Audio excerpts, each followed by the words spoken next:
네, 안녕하세요. 내부자들입니다. 네, 안녕하세요. 안녕하세요. 이제 아예 그거도 안 하네. 정신과 의사들의 진짜 정신. 아, 그러게. 네, 솔직하고 은밀하고 자상한 정신건강과 마음 이야기 내부자들입니다. 네, 그렇습니다. 5년이 지나도 이렇습니다. 좀 있으면 6년입니다. 네. 네. 그러니까 그 언택트가 인트로가 없어가지고, 네, 좀 압박이 덜했던 것 같아요. 리뷰자들과 해부자들에 나오는 그 인트로를 오글거리는 걸 이제 동훈이가 오늘 없으니까 또 제가 해야 되겠구나라는 압박감에 시달리고 있었는데, 그래서 너무 편한 마음으로 바로 인사로 시작해버린 것 같습니다. 좋습니다. 네. 먼저 자기 소개하고 시작을 하도록 하겠습니다. 네, 안녕하세요. 저는 정신건강의학과 전문의 허규영입니다. 네, 안녕하세요. 저도 정신건강의학과 전문의 김지용입니다. 네, 이거 방송이 올라갈 때쯤은 이제 강추위가 시작되죠. 네. 너무 갑자기 추워지네. 진짜 내일부터 확 추워진다더니 지금 이 밤부터 깜짝 놀랐어요. 네, 사실은 지금까지 너무 따뜻했던 것 같기도 해요. 좀 말이 안 되는 날씨였어요. 네. 11월 말에 이게 뭐야 이게. 그러니까 막 네. 개나리 핀 거 봤어요? 진짜? 네, 그래서 개나리 피어가지고 네, 이거 잠깐 나왔다 다시 추워지면 다 얼어 죽을 텐데. 그러니까 네, 어쩌냐. 큰일이다 뭐 이런 기사를 봤거든요. 동물들도 아마 제가 보기에는 좀 헷갈린 동물들이 있을 거예요. 겨울잠 들어가려고 들어갔다가 나오고 아니면 못 들어가고 이런 애들이 있을 것 같은데, 참 이 마치 꼰대 같은 발언이지만 세상이 어떻게 되려고. 네, 네. 하여튼 네, 뭐 어떻게든 되겠죠. 네, 다들 건강 잘 챙기시면 좋겠고요. 네, 그러셨으면 좋겠습니다. 네, 오늘은 언택트 시간이고요. 음. 네, 그 보내주신 사연, 네, 메일로 받은 사연이나 아니면 카페에 올려주신 사연을 가지고 저희가 거기에 나름대로 답변을 드려보는 그런 시간이죠. 네, 저희가 그간 카페에 이제 올라온 사연으로 해본 적은 한 번도 없었는데, 저희가 뇌부자들 카페가 생겼잖아요. 네. 네이버에 이제 뇌부자들 카페 검색하시면 나오는데, 거기에 한 분께서 그 코너에 글을 하나 써주셨어요. 네, 근데 제가 읽어보니까 분명 저도 한번 얘기해보고 싶고, 진료실에서 이런 비슷한 케이스들을 워낙 자주 만나기 때문에 그래 이거는 해야겠다 싶어서 댓글을 달았었습니다. 네, 유튜브에서 해달라고 했는데 본의 아니게 팟캐스트에서 하게 됐네요. 네, 어쩔 수 없습니다. 되는 대로 합니다. 네, 이분께서 꼭 밀키웨이님께서 저희 팟캐스트도 들으시는 분이라고 믿고 한번 해보도록 하겠습니다. 네. 예술학교에 재학 중인 학생입니다. 학교에 가면 정신과 치료를 교수님들과 수업 중에 오픈하고 이야기할 만큼 저를 포함해서 우울증, 조울증, 공황장애 등등 정신과 치료를 받는 친구들이 많아요. 그러다 보니 서로 약 복용 후기 같은 거를 자주 나누는데, 정신과 약 복용한 후에 복잡 미묘하던 감정이 평범하게 변했다는 반응을 자주 접하게 됩니다. 저 또한 예민하던 시절에는 더 많이 느끼고 더 오래 감정을 끌어안고 있었다면, 약 먹은 후에는 좀 덜 느끼고 감정이 쉽게 휘발하는 것처럼 느껴지는데요. 분명히 일상을 살아가고 감정에 휘둘리지 않는 데에는 너무 도움이 됩니다. 하지만 이런 변화가 창작에도 영향을 주다 보니 창작을 위해서는 그 전으로 돌아가고 싶다는 생각이 들 때가 있어요. 뭔가 창작의 동력이 어떤 대상에 대한 깊은 공감이나 나에서 비롯된 우울, 그리고 크게 나를 휩쓰는 감정일 때가 많았고, 창작을 하다 보면 예민함에 나를 세워야 할 때가 많거든요. 하루 중 예민함을 유지하며 100의 감정을 느끼고 소모하고 살았었다면 그것이 30 정도로 줄어든 느낌이에요. 그러다 보니 덜 보이고 덜 생각하고 덜 담아두고 결국 내가 표현해야 할 것도 줄어드는 느낌입니다. 저의 경우는 이런 점을 주치의 선생님께서 잘 이해해 주셔서 항상 체크해가며 약을 조절 중이기는 한데, 어떤 것이 장기적으로 창작과 함께하는 삶에 도움이 되는 것인지 궁금할 때가 있습니다.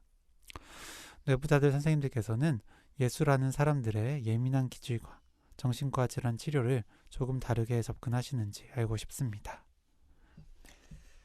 네, 반갑습니다. 사연 진짜 좋은 사연 남겨주셔서 감사하고, 저에게 생각해볼 거리를 던져주셔서 참 감사합니다. 네, 댓글에서도 그 공감하는 그런 댓글들이 여러 개 달려 있어요. 그렇죠. 저도 창작 활동을 할 때 원동력이었던 건 아이러니하게도 감정이었다. 하지만 그런 감정 때문에 죽고 싶기도 했고 참 모순적인 시간을 보내왔다. 그쵸. 이분께서는 이렇게 얘기를 해주셨네요. 일단 저희 나중에 또 나눌 얘기지만 저는 감정의 폭이 잔잔해지면 그 나름의 상태에서 또 다른 긍정적인 감정이 생겨 창작의 원동력이 되어줄 거라고 생각을 해요. 중용을 찾는 게 좋을 것 같아요 라고 해주셨고요. 예술계 몸을 담근 사람으로서 너무 공감. 금쪽 상담소에서 송민호 씨가 말씀하셨던 게 생각나네요. 네, 달아주셨고 정말 예술가들의 딜레마인 것 같다. 공감된다. 저도 예술학교에 있었고 예술을 정말 좋아했던 사람으로서 공감이 간다. 네, 많이들 달아주셨네요. 그러게요. 이미 음, 사실 많은 고민들을 하시고, 네, 음, 저보다 더 어떤 깊은, 네, 음. 더 도움이 되는 그런 답을 이미 주신 거 아닌가라는 생각도 듭니다. 그래요? 호경쌤 이제 이거밖에 없어요? 네, 그럼 이제 김지영 선생님께서 앞으로 진행을 해주시도록 하겠습니다. 네, 아유 방송을 날로 먹으려고 하네요. 이제 점점 네, 내공이 느니까 네 이제 자신을 버려가며 편안함을 추구하는 놀랍습니다. 네, 네, 중용에서 편안함도 좀 가져가야죠. 이런 비슷한 얘기 종종 듣죠? 네, 자주 들어요. 음, 네, 확실히 분명히 네, 똑같이 예술, 네, 글 음, 쓰시는 분께서도 이거 팟캐스트인가 유튜브에서도 저 한번 음, 말씀드렸던 것 같은데, 약을 드시다 보니까 정말 똑같이, 네, 음, 이런 기복들이 사라지면서, 맞아요. 네, 그런 창작에 대한 어떤 영감들을 얻지 음, 못한다. 주변 그러니까, 사람들이 네 색깔을 잃었다 이렇게 얘기할 때도 있다고 너무 하고요. 답답하다고도 어, 하셨고요. 네, 네, 그래서 이거 약 계속 먹어야 음, 되냐라는 분도 계셨고, 음, 정말로 그 약을 끊고 이전에 어떤 조증, 음. 네, 상태로 돌아가고 싶다고 하셨던 분도 계세요. 네, 아, 그때 워낙 강렬하잖아요. 감정이 폭발하는 시기. 네, 네, 음, 네. 그래서 참 다양하게 이런 말씀들 듣게 되는 것 같습니다. 네. 아, 저도 참 혹시 뭐 외국에서 들으시진 않을까라는 생각도 있는데 아마 안 들으시겠죠. 제 환자분 중에 예술을 이제 하시는 분이 너무 힘드셔서 그분은 진짜 히스토리도 너무 복잡하고 너무 힘들고 누구라도 힘들 만한 상황이었는데 감정이 근데 원동력이 돼서 예술에서는 정말 인정받고 나이에 비해서 정말 빠르게 성공하고 인정을 받았는데 결국은 너무 힘드셔서 외국으로 이제 좀 떠나셨었거든요. 네, 그 다음에 저한테 좀 메일도 보내시고 근데 제가 답장도 제때 못 드려서 그 다음엔 또 메일이 오고 뭐 이렇게 됐었는데 그분한테도 이런 비슷한 얘기들을 좀 들었고 여러 명 얼굴에 떠올라요 지금 머릿속에 분명히 연관은 있습니다. 음, 음, 신기하게 약을 쓰면 비슷한 얘기를 하세요. 그러게요. 네. 어쨌든 약의 효과 혹은 음, 기대하는 네, 그런 반응이기도 음, 하죠. 음, 네, 여기서 정확히 설명을 해주셨는데, 음, 그러니까 주변 환경에 좀 덜 영향을 받게 음, 만드는 게 필요하기도 하잖아요. 음. 어, 그쵸. 어떤 생각이 돌아가도 그걸 또 금방 끊고 눈앞의 거에 집중할 수 있도록 좀 도와주기도 하고 생각의 폭이 감정의 폭이 너무 커지지 않도록 좀 잡아주니까 원래 이제 감정, 생각 두 개는 서로 주고받으면서 계속 증폭시키는 거잖아요. 감정이 올라오면은 어떤 생각이 들고 그 생각이 들면은 또 감정이 올라오고 그러면 또 생각이 더 번져 나가고 이렇게 혼자서 막 그거에 빠져 있을 때 예술적인 그런 뭔가 영감 이전에 생각하지 못했던 게 확 들어올 수도 있지만 또한 동시에 너무 힘들고 약을 먹으면 그런 굴레를 좀 끊기게 일반적인 상태로 돌려주니까 뭔가 그 번뜩임이란 게 좀 사라지는 경우도 있는 것 같고요. 네, 네. 맞습니다. 이 감정이라는 게 결국에는 어떤 자극에 대한 내 안의 반응이잖아요. 음, 그러니까 뭐 현실 세계, 그러니까 내 밖의 세상에서 어떤 벌어지는 사건들에 음, 대해서 그때 드는 어떤 감정이기도 하고, 음, 사실은 내 안에서 드는 어떤 생각들에 대한 반응이기도 한데, 음, 그것 때문에 힘든 거를 무뎌주게 하는 게 약이니까. 음, 네. 사실은 이런 예술하시는 분들한테는 그런 내 생각과 끊어지는 느낌이라든지 혹은 현실 세계랑 좀 단절되는 느낌까지도 음, 받으실 수 있겠죠. 음. 네. 약간 근데 얘기가 좀 달라지는 걸 수도 있는데 진짜 저도 예전에 예술학교 다니던 분들한테 그리고 뭐 요즘도 듣는 그러면 다 먹는다. 공황장애가 다 있다. 이제 우울증 다 있다. 자해하는 친구들 정말 많다 이런 얘기를 많이 들어요. 근데 이게 과연 기질적으로 좀 예민한 감성을 타고나서만일까요? 그거 어떻게 생각해요? 좀 생각해 보신 적이 있어요? 그건 많이냐라고 하면 항상 저는 그것만으로 다 설명할 수는 없다고 다른 하는데, 요인 생각해 보신 거 혹시 뭐 있는지. 근데 저는 크다고 생각하긴 해요. 음. 네. 근데 기질적으로 그런 어떤 민감한, 네, 음. 예민한 기질을 타고나다 보면 저는 생각도 좀 그렇게 흘러가게 된다고 봅니다. 그러니까 그렇게 좀 느끼는 것 자체를 큰 폭으로, 그러니까 어떻게 보면 좀 극단으로 느끼다 보면 생각도 좀 극단으로 가게 되는 경우가 많죠. 네. 그래서 이렇게 이런 기질 가지신 분들은 완벽주의적인 성향을 가지신 분들이 많아요. 네. 그러니까 저는 그게 기질이 많은 영향을 줬다고 생각하고요. 네. 그래서 잘해야 돼. 네. 그러니까 마치 그 장인 정신으로 그 도자기 조금만 마음에 안 들어도 다 깨버리는 네, 그런 게 있잖아요. 그거 자체를 알아채는 것도 어떻게 보면 그 기질이고, 네. 그래서 그거를 못 견디는, 네. 이런 완벽한 작품을 만들어야 돼라고 생각이 드는 것도 어쨌든 기질에서 2차적으로 좀 파생된 거라고 생각을 하거든요. 근데 결국에 병원에 오시는 건 이런 완벽주의적인 어떤 성향으로 인해서 스스로를 책찍질하고 좀 괴로워하면서 스트레스를 받다가 2차적으로 우울이나 불안, 네, 불면 이런 증상으로 병원에 오시게 되는 경우들이 많은 것 같습니다. 저는 또 이제 좀 많이 들었고 저 또한 그렇게 느끼는 게 뭐냐면은 일단 우리나라 예능에서 우리나라 이 예술에서 입시란 걸 빼놓고 얘기할 수가 없잖아요. 그렇죠. 입시 미술, 입시 음악. 예. 그래서 그 줄 세우기라는 게 정말 상상을 초월할 정도로 심하더라고요.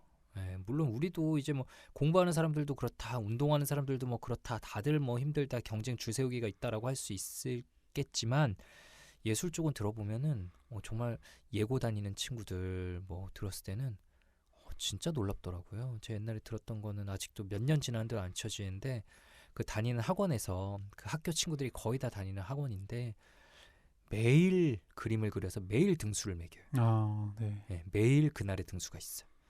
그러면 집에 와서 딱 누우면은 오늘도 실패했구나. 오늘도 패배자구나. 진짜 뭐 그 생각 안 들 수가 없겠네요. 그렇죠. 그리고 예중, 예고, 그 다음에 들어가는 대학까지 다들 그 뭐 정말 모두 다 아는 암묵적인 어떤 클래스가 있잖아요. 그렇죠. 네, 네. 그레이드가 있잖아요. 그래서 서로를 또 평가하고 어떤 입시 미술이란 거 안에서는 자기의 자유로운 정말 그리고 싶은 걸 그릴 수가 없고 그 틀에 맞춰야 되는 거, 요구하는 틀에 완전 본인을 맞춰야 된다. 거기서 이제 완벽주의가 비롯되기도 하고 너무 남들이 이제 이 선생님이나 부모님이 학교가 나에게 요구하는 그 틀에 맞춰야 한다, 페르소나에 맞춰야 한다는 것 때문에 어떻게 보면 자유로운 감성을 가진 친구들이 간 곳이 사실은 거기일 가능성이 높은데 그 친구들이 더 틀에 갇히고 그러면서 더 힘들어하고 계속 뭔가 하고 싶은 거 못하니까 공허하고 자해로 이어지고 이런 경우들을 많이 들었던 것 같습니다. 네. 중간 발표 때마다 약 처방 받아서 복용하던 그 친구들 얼굴이 좀 떠오르네요. 네, 진짜 많이 힘들어 보였었고요. 네. 저는 방금 얘기 듣다 보니까 그 영재발굴단 그 생각이 났어요. 영재발굴단에서 그 그림 되게 자유롭게 그리던 아이였는데 뭐 중고등학생, 고등학생이 됐나? 그래서 찾아가 봤는데 의욕이 하나도 없는 거예요. 네, 표정이 되게 우울하고. 그래서 봤더니 결국 자기가 그리고 싶은 그림은 못 그리고 이제 정해진 그림 계속 그려야 되잖아요. 근데 거기서는 이제 그 본인의 재능을 발휘를 못하고 좀 부정적인 이야기만 듣다 보니까 제가 그림을 잘 그려요? 라면서 반문을 하고 되게 시무룩해져 있던, 위기수침해져 있던 그 모습이 좀 떠오릅니다. 참 안타깝네요. 근데 우리나라가 확실히 좀 예체능이 다 그런 것 같기도 해요. 네, 체육 분야도 보면은 틀에 맞춘 플레이 해야 되고 자유분방한 플레이 하면은 요즘은 별로 안 그러지만 옛날에는 진짜 감독한테 맞았죠. 그러니까요. 감독이 어릴 때부터 줄 맞고. 받다 맞고. 어딜 네가 이런 정해지지 않은 약속되지 않은 플레이를 해. 그래서 세계 어느 나라와 플레이를 시합을 붙어도 우리나라가 제일 얌전해. 조직력. 맞아. 오로지 무슨 종목도 조직력. 야구도 조직력, 축구도 조직력, 농구도 조직력. 다 약간 군인 같죠? 네. 그리고 우리나라는 그 생활체육 문화가 아니잖아요. 네. 그러니까 다른 학원 나라들 스포츠. 보면은 네. 그러니까 그런 그냥 학교 다니고 공부하고 이제 뭐 같이 운동 같은 거 하다가 거기서 두각을 드러내는 친구가 나중에 더 진행을 하는 경우가 많은데 우리나라는 어렸을 때부터 엘리트 스포츠라서 초등학교, 중학교, 고등학교 다 운동만 하고 네. 그런 친구들이 이제 나중에 프로로 가는. 운동만 하니까 일단은 중학교 축구부 들어가려면 일단 잘해야 돼. 시키는 거 해야 돼. 그럼 고등학교 들어가려면 더더욱 시키는 거. 자유분방하게 하면은 맞고 선수의 길도 계속 못 이어나가고. 그러니까요. 정말 대단합니다. 네. 뭐 우리나라의 미술이나 음악, 네 이런 쪽도 비슷하지 않나 싶어요. 네. 그렇죠. 그러니까 어떻게 보면은 가장 자유로움과 자신의 영혼을 표현할 수 있는 분야라고 얘기하지만 그렇게 되기 위해서는 나중에 그 시점을 위해서는 아까 말한 영재발굴단 친구처럼 자신의 어떤 이런 천재성과 오히려 자유로움이 깎여나가고 틀에 맞추면서 자기를 잃어버리는 그 시간들을 많이 가지는 것 같고요. 그런 속에서 이제 정신적인 이 불안과 공황을 겪게 되는 경우들도 많은 것 같습니다. 아까 얘기한 이 기질적인 특성과 연달아서 이게 결부되어가지고 더 힘들게 만드는 요인이 되는 거죠. 그래서 이게 참 진짜 슬픈 현실일지도 모르는데 제가 옛날에 봤던 환자분 중에 한 분은 진짜 많이 힘들고 계속 공황하고 이랬었는데 그냥 싹 좋아졌어요. 어떻게 좋아졌을까요? 글쎄요. 네, 다른 거 했나요?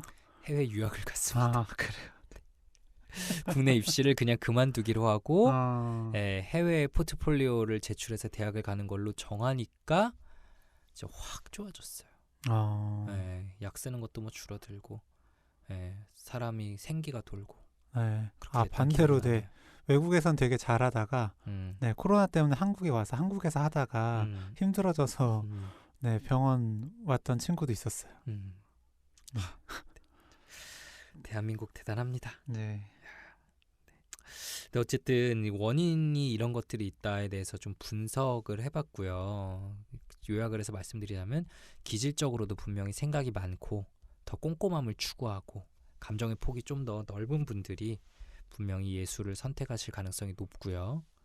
그런데 예술계에서는 막상 그 자유로운 감정, 영혼을 풀어주지 않고 더 틀에 억죄는 틀을 옥죄고 갇히고 내가 하고 싶은 건 못하고 이런 과정들을 통해서 전형적인 공황이죠. 공황을 유발하는 심리죠. 뭔가 계속 갇히고 억압되는 공황과 우울 그리고 뭐 정말 많은 경우에 있어서 자신의 이 공허함과 답답함을 어떻게 해결할 수 없어서 자해에 이어지는 경우도 진짜 이런 얘기 많이 들었어요. 그러니까 빨리 또 뭐 해야 되는데 계속 쉬지 않고 해야 되는데 그림 그려야 되는데 내가 일단 알고 있는 가장 빠르게 감정을 정리할 수 있는 방법은 효율적인 방법은 자해니까.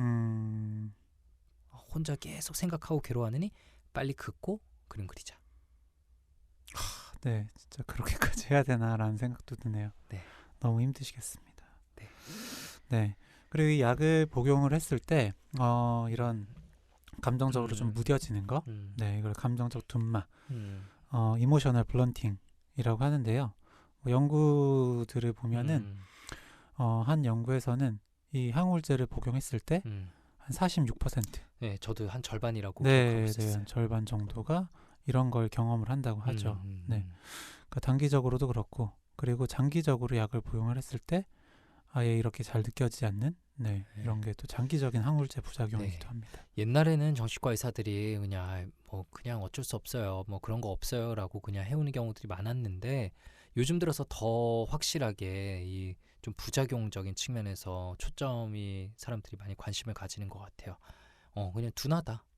부정적인 감정은 좀 줄었지만 또한 동시에 긍정적인 감정도 줄어들면서 뭔가 로봇이 된 것 같고 감정적으로 좀 둔마된 것 같고 이런 걸 얘기하시는 경우들이 있죠. 맞습니다. 어쨌든 그래서 이런 부분에서 결을 비슷하게 하는 것 같은데 예전에는 어떤 통증이나 이런 걸 줄여주는 게 더 목적이었다면 요즘엔 더 잘 지내는 게 목적이잖아요.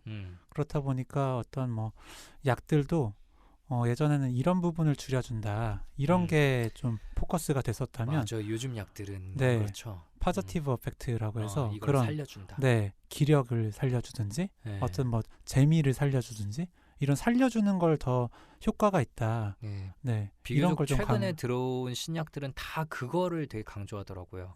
아고틴도 그렇고 브린텔릭스도 그렇고 맞아요. 네. 예, 그리고 아빌리파이 역시 그런 부분이 가장 강점이다라고 좀 주장하고 있고 실제로 써보면 좀 그렇고. 그러니까요. 예, 네. 왜냐하면은 기존에 이제 우리가 대표적으로 SSRI라고 하는 이 세로토닌 레벨을 올려주는 거는 세로토닌을 올릴 수 있는데 그 세로토닌을 올려주는 게 연쇄적으로 도파민을 좀 눌러주는 효과가 생기기도 합니다. 네, 그런데 지금 얘기한 이런 다른 약물들은 도파민도 좀 건드려줘서 좀 긍정적인 감정도 느낄 수 있게 한다라는 부분이고요. 근데 이 에모셔널 블런팅, 감정적으로 둔마되는 것 때문에 감정의 폭이 더 좁아지는 걸 수도 있지만 어쨌든 뭔가 이 괴로움 속에서만 나오는 또 창작들이 있잖아요. 네. 저 최근에 KBS에서 그 한번 촬영하기도 했는데 반고우 같은 경우도 네. 대표적인 이제 자신의 정신적인 어려움을 이런 예술 세계로 승화시켜낸 분이죠. 그렇게 정말 사람이 뭔가 엄청나게 힘들 때 혹은 엄청나게 몰두돼 있을 때만 나올 수 있는 그런 결과물들이 있는 게 사실이라서. 네, 그죠. 뭐 지용 형이 자주 이야기하는 다자이 오사무의 인간 그쵸. 실격, 네, 같은 것도 그런 어쨌든 그 그런 사람 감정들. 아니면 못 쓰죠. 그러니까요. 그 마음 네. 상태 아니면 못 쓰지. 그러니까 그분이 만약에 약을 드셔서 그런 게 없어졌다면 사실 그런 개성 있는 글은 어려웠을 거잖아요. 고우의 별이 빛나는 밤에 그것도 저 이번에 알았는데 정신병원에 있을 때 그렸대요.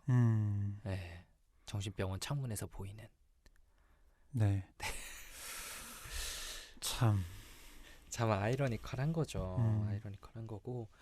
그리고 이제 저는 최근에 이제 책 쓰는 것 때문에 만나는 한 운동 선수 이제 예전에 유명하셨던 그분이랑 몇 번 얘기를 했는데 정말 진짜 본인을 엄청나게 갈아넣는 진짜 엄청난 노력을 했더라고요. 우리로서는 상상할 수 없는 정말 그 완벽에 대한 또 추구. 막 자다가도 몸이 약간 비틀어져 있으면 막 소스라치게 놀라면서 깨고 이랬대요. 몸이 항상 꼿꼿해야 돼서 좌우 균형이 맞아야지 이제 신체가 최적의 밸런스를 찾을 수 있다고 생각해가지고 항상 꼿꼿하게 있고 자다가도 앉아있다가도 흠칫흠칫 놀라고. 네. 정말 그랬다요. 그래서 막 다른 선수들도 이제 독종이라고 불리고 이랬는데 그때 자신을 돌이켜보면 너무 힘들었고 진짜 수고했지만 또 자기가 운동하는 어린 친구들을 보면 그렇게 해야 된다라고 말할 것 같아요. 그렇게 엄청나게 몰두했을 때 딱 깨달음을 얻게 되는 게 있다. 거기서만 나올 수 있는 게 있다 라고 얘기를 하는데 그거 사실 무시할 수 있는 게 아니잖아요. 그렇죠. 네. 편안함만 있을 수는 없으니까. 네. 참 그게 정답이 없는 것 같아요. No pain, no gain이라는 말이 있잖아요. 네. 그러니까 분명히 사람이 자기를 마치 고행하듯이 뭔가를 갈아 넣을 때 물론 그렇게 한다고 100% 뭐가 나오는 건 아니지만 거기서만 얻을 수 있는 뭔가가 있으니까 그거를 우리가 예술하시는 분들 혹은 운동하시는 분들처럼 더 짧은 시간 내에 뭔가 불꽃 확 이렇게 불태우듯이 하셔야 되는 분들은 그런 상태를 추구하시는 것 같아요. 맞아요. 어쩔 수 네, 없이. 맞아요. 그리고 아까 그 도자기 깨는 장인한테도 네, 그거 왜 깨냐고 깨지 말라고 그럴 수 없잖아요. 저 주세요. 깨지 말고. 물론 뭐 그러면 너무 좋겠지만 네, 그분은 그 나름대로 해서 네, 그치. 그 방법을 통해서 네, 그 경지에 더 높은 도달하신 경지에 거니까. 도달하기 위한 자신만의 방법이니까. 네. 그럼 이런 얘기를 하시는 분들 정말 이 상태다. 평상시에 너무 어려워서 약을 먹을 수밖에 없었다. 그런데 먹었더니 둔해진다. 이런 분들에게 그동안 어떻게 접근해 오셨었나요? 저희들의 얘기를 한번 해보자면. 근데 저는 그 여기서 첫 번째 댓글로 주신 톨라리우스님이 질문을 주셨잖아요. 네, 그 어떤 고통이랑 네, 이 창작이 안 돼서 힘든 그 네, 정도랑 비교했을 때 어떤 게 더 힘든지를 물어보셨는데, 네, 그런 걸 사실 전체적으로 보기는 해야겠죠. 네, 일단은 그 창작을 하는 데 있어서 필요한 것이 음. 일단 이런 이제 예술적인 예민함, 네, 날선 감각, 네, 뿐만 아니라 다른 것들도 필요하잖아요. 예를 들어서 집중력이라든지 기력이라든지, 네, 뭐 다른 여러 가지 어떤 부분들이 필요할 텐데, 네, 다른 거는 정말로 다 괜찮거나 혹은 버틸 수 있는 정도인데 이런 예술적인 이런 감각만 약으로 인해서 떨어지는 거다라고 하면 사실 약을 안 쓰면서 상담만으로 볼 수도 있는 거고요. 네. 혹은 이 약 때문에 좀 너무 힘들다. 그리고 특히 좀 항불안제 같은 거 쓰면서 꼭 항물제가 아니라 네, 졸려지고 네, 그래서 이런 무뎌지는 경우도 있거든요. 그런데 항불안제를 좀 줄여본다든지 아니면 항물제를 좀 바꾼다든지 하는 방법들을 좀 써보죠.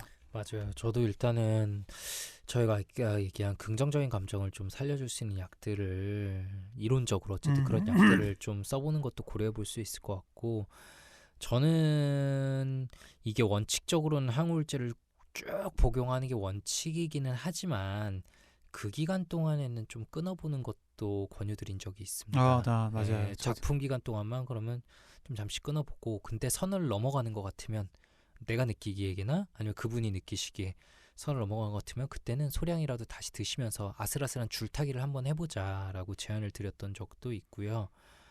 그러니까 저희가 드리고 싶은 말씀은 절대 의사들이 이걸 무시하지 않는다는 거예요. 진짜 중요한 일인 거죠. 그리고 또 가끔씩은 설명을 드리게 되는 게, 일단 그냥 이 경험, 강렬한 감정을 가졌던 이 경험이 있으시다는 것만으로 일단은 저희처럼 안 겪어본 사람들하고는 다른 걸 만드실 수 있다고 생각을 해요. 예. 과거에 그때 내가 어땠는지 그 경험, 그 느낌을 아는 사람과 모르는 사람은 천지 차이이기 때문에 그 느낌을 살리면서 작업을 마치 내가 그 다른 모드로 잠깐 들어간 것처럼 이렇게 하는 것도 분명히 가능은 하다고 생각합니다. 그러게요. 네. 그리고 마치 그 완치의 목표가 내가 이 병을 앓기 전으로 완전히 그 전으로 돌아가는 게 아닌 것처럼 이 예술 작품에 있어서도 꼭 내가 이 아프기 전에 약 복용했기 전에 그 작품을 똑같이 해야 될 필요는 없다고 생각해요. 그게 꼭 내 색깔이라고 생각할 필요는 없는 거죠. 맞아요. 네. 저는 이번에 그 옛설의 전당에서 반고 거기서도 얘기했던 게, 저는 만약 고우가 어떻게든 그 시기, 자살을 결국 하게 된 그 시기를 어떻게든 넘겼으면 분명히 다른 제2의 고우의 시기가 나올 수 있지 않았을까요? 그 시기도 분명히 그 누구도 보지 못한 새로운 작품일 거고 그 자체로 가치가 있었을 거고, 옛날에 고우의 색을 잃어버렸으니까 이건 의미가 없어 라고 하진 않았을 거거든요. 맞아요. 분명히 누군가는 덜 좋아하고 누군가는 더 좋아했겠지만 네, 그 나름의 가치는 분명히 있었을 겁니다. 그러니까 그 아까 이제 페르소나도 얘기를 했지만, 이 페르소나 개념을 만든 융도 이제 어릴 적에는 우리가 이 사회가 요구하는 페르소나에 우리를 맞추고 열심히 사는 게 중요하지만, 인생의 후반기에는 그것보다 더 진정한 자기를 찾는 게 중요하다라고 얘기를 했는데, 우리가 인생을 긴 이 인생의 시간을 한 가지 모드로 가야만 되는 건 아니라고 생각을 해요.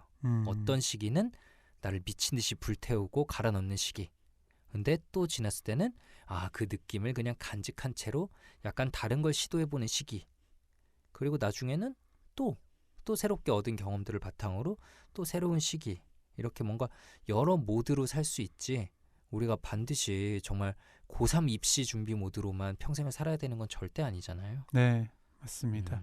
현재 상태에서 할 수 있는 걸 하시면 좋겠다. 네, 그런 말씀을 좀 드리고 싶네요. 그리고 어쨌든 이렇게 얘기를 하다 보니까 약을 복용을 하면 진짜 한 반 정도에서는 이렇게 다 못하게 되는 건가? 그래서 내 예술 활동에 문제가 생기는 거 아닌가? 라고 생각하시는 분들이 계시다면 오히려 약을 복용을 하고 더 잘 되는 분들도 계시다라는 말씀도 같이 드리고 싶어요. 그래서 아까 말씀드린 것처럼 창작 활동에는 다른 여러 가지 인지 기능이나 다른 뭐 기능들, 뇌의 기능들도 작용을 하기 때문에 어쨌든 그 약을 복용을 하면서 너무 많은 생각 때문에 내가 창작 활동을 못했다. 근데 생각이 좀 줄어드니까 내 창작 활동에 좀 더 많은 시간을 쓰고 집중을 할 수 있게 됐다. 라면서 오히려 시작하지 못했던 걸 시작하게 되거나 네, 결국 끝내지 못하고 계속 중간에서 멈추셨던 걸 결국 끝내거나 하는 경우들도 생기거든요. 맞아요. 네, 그러니까 이런 장단점도 잘 생각을 해보셨으면 좋겠어요. 네. 그래서 저희가 드리고 싶은 말씀은 지금 느끼신 거 적어주신 게 단연코 맞다. 네, 많은 분들이 이런 걸 경험한다.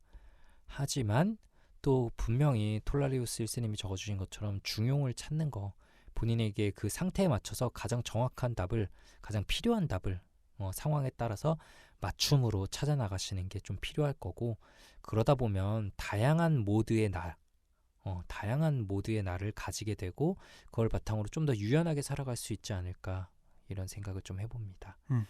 네, 이 사연에 대해 저희의 생각은 다소 부족할 수 있어도 여기서 이제 좀 마무리 지어보고 저희는 키워드 토크로 조금 후에 시작해 보도록 하겠습니다.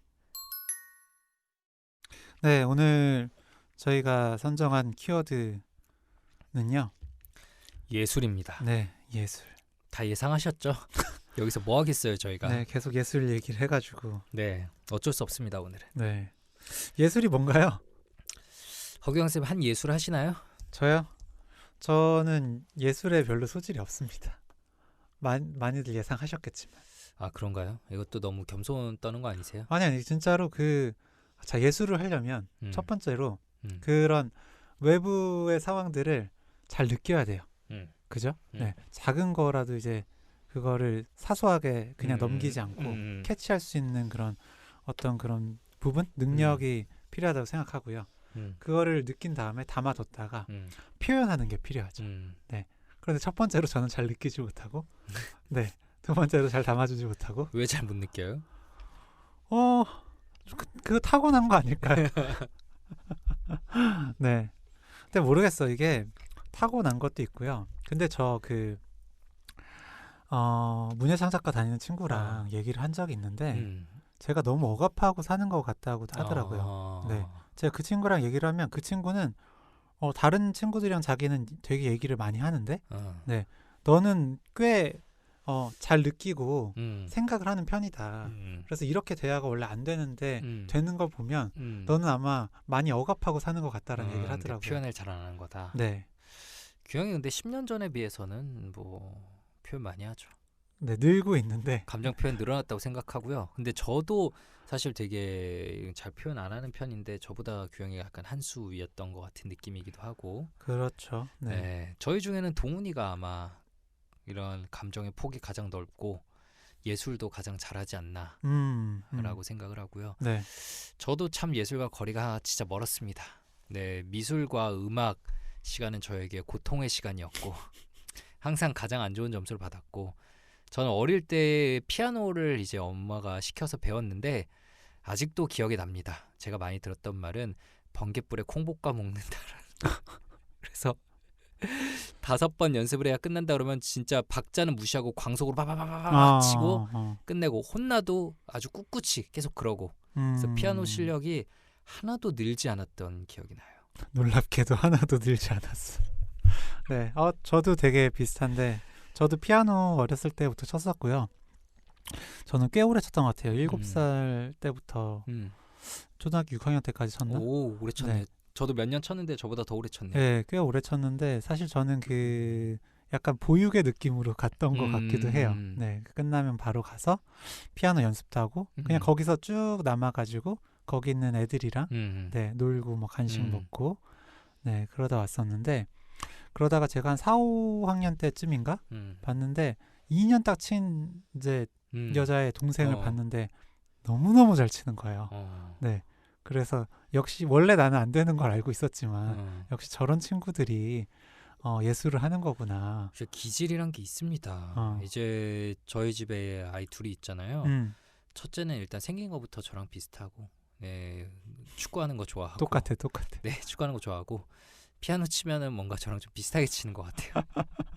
근데 피아노 학원을 이제 둘 다 어릴 때부터 좀 다녔는데, 둘째는 되게 어릴 때 형 가니까 어쩔 수 없이 그 시간에 집에 혼자 있을 수 없으니까 같이 따라가고 이랬는데, 가서 하기 싫으니까 앞에 나와서 친구들 다 같이 노래 부르면은 자기 그냥 바닥에 누워 있고 아무것도 안 하고 막 이랬었는데 약간 치기 시작하니까 잘 치는 거예요. 근데 딱 봐도 둘째 그런 기질 좀 있잖아. 있잖아요. 약간 예민하고 뭔가 더 많이 느껴. 똑같은 상황에서 더 많이 느끼고 다르거든요.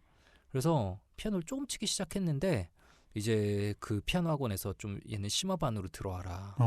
그 정도로. 해서 네, 그 저는 진짜 막귀라서 잘 모르는데도 얘가 치는 건 좀 다르다라는 게 느껴져요. 형이 치는 거랑 얘가 치는 게 다르다라는 게 물론 그걸 이제 겉으로 꺼내고 얘기할 수는 없지만 사람마다 진짜 기질과 타고난 능력치는 진짜 다 다르구나라는 거를 네, 정말 느낍니다. 그러게요. 첫째는 축구 잘하고 둘째는 네. 피아노 잘 치고. 근데 그림도 완전 달라요, 둘이. 그림도 그린 거 보면은 첫째는 나랑 비슷하구나. 둘째는 느낌이 있어. 못 그려도 느낌이 있어요.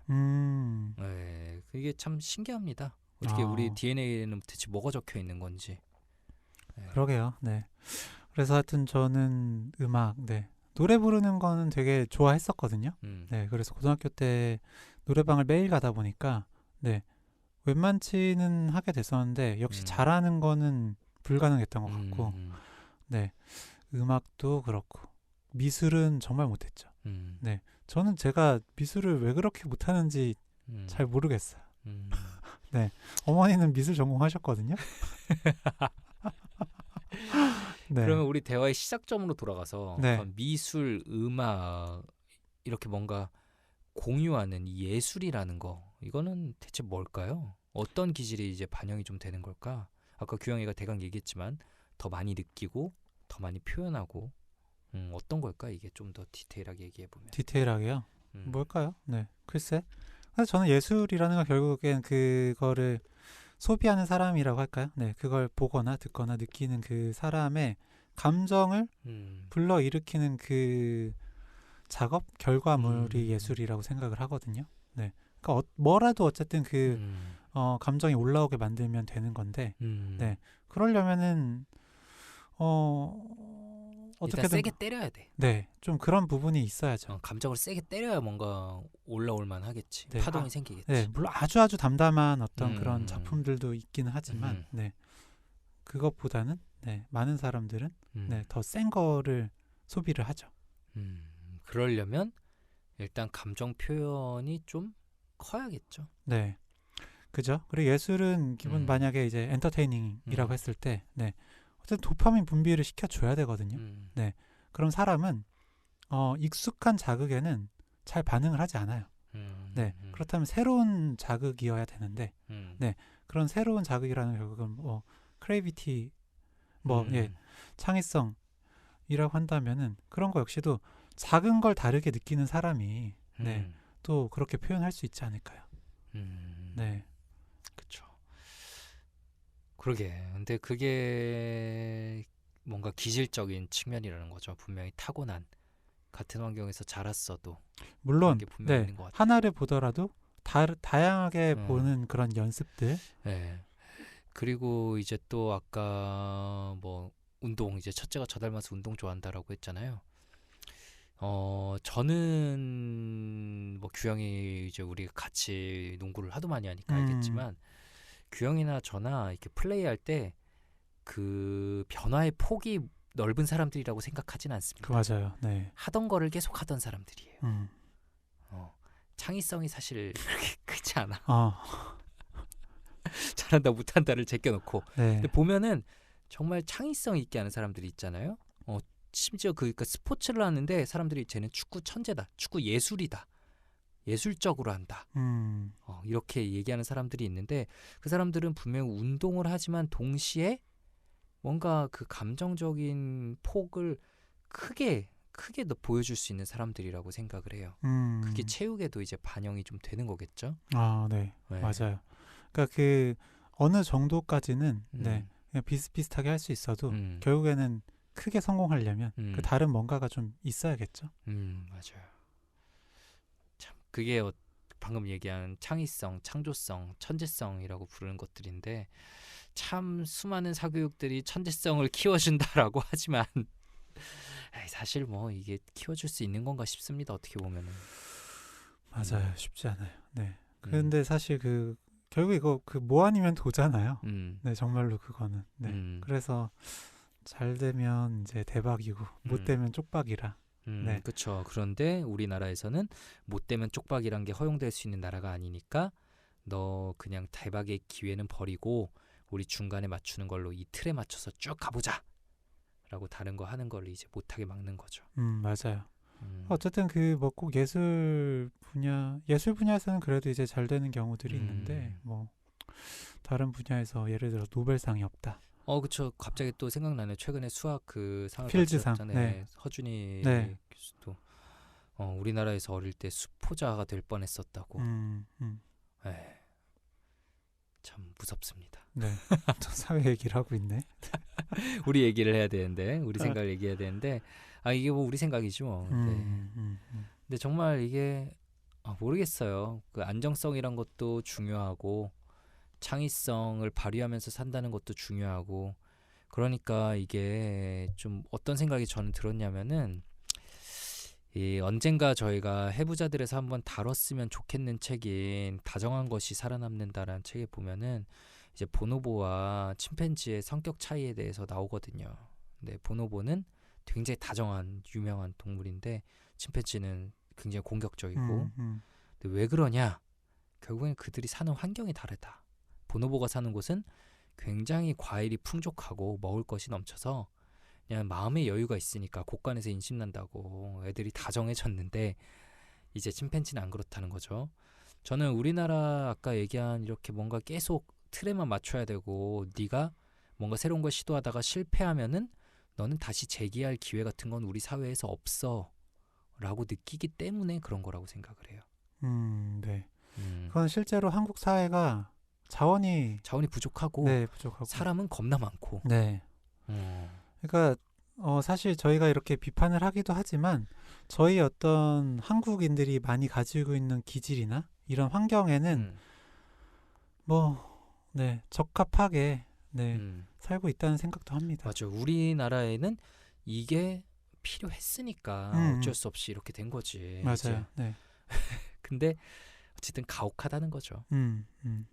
네, 그게 특히나 오늘 이제 사연에 얘기했던 이런 좀 더 자유로운 기질, 좀 더 감정의 폭이 넓은 사람들이 선택한 예술에서 막상 더 빡세게 그게 적용된다는 것 자체가 정말 많은 사람들의 힘들게 만들고 천재성, 창조성을 이렇게 키워나갈 수 있는 기회를 처음부터 박탈해버리고 있다는 이 아이러니컬한 게 참 마음이 아플 뿐이죠.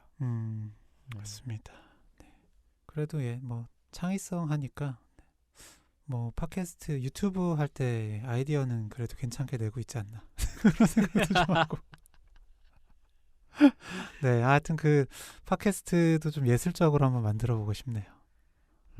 네, 그래도 뭐 이미 저희의 이런 방송을 듣고 좀 이런 마음이 움직이시는 분들이 계시다는 건 맞아요. 저희도 어떤 부분에서는 좀 예술을 하고 있는 거 아닐까요? 저희가 강한 파문은 던지지 못하지만 이놈들이 질릴 정도로 계속 두드려서 네. 꾸준한 창작 활동. 네, 이제는 좀 움직여 줄게. 뭐 이런 느낌. 꾸준한 창작 활동 굉장히 중요하지 않나요? 네, 저랑 규영이가 다른 기질적인 측면에서 좀 약한 게 있지만 또 인내심, 우리 뇌부자들 멤버들이 6명 중 3명이 떨어져 나가고 남은 3명이 아직 인내심을 발휘하고 있다는 게 저희의 창작 활동을 앞으로 계속 지켜봐 주시면 감사하겠습니다. 네. 그래요. 네. 그러면 오늘 사연 이렇게 올려주셔서 저희가 대화 나눌 수 있게 해주신 밀케이님께 다시 한번 감사드리고 저희의 이야기가 좀 도움이 되셨으면 좋겠습니다. 네, 저희는 다음 시간에 더 유익하고 흥미롭고 재밌는 컨텐츠 들고 찾아뵙도록 하겠습니다. 감사합니다. 감사합니다.